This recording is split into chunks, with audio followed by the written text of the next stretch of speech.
In this quick review video, we're going to talk about reference angles.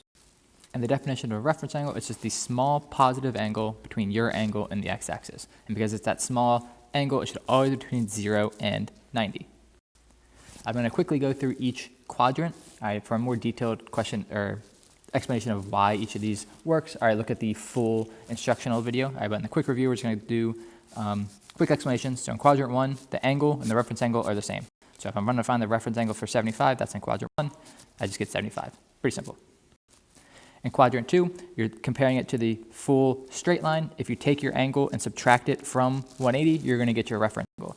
So what's the reference angle for 110? That's in quadrant 2. I'm going to do 180 minus 110, and I get 70.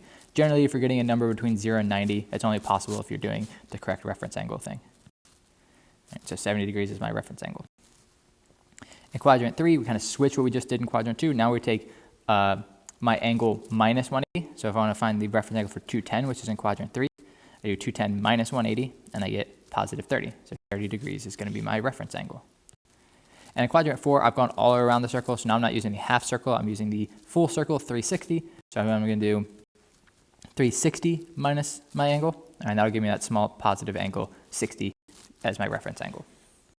All right, so that's a real quick review, kind of just showing you that each quadrant has a slightly different thing. If you want to see more explanation, look at the full instructional video.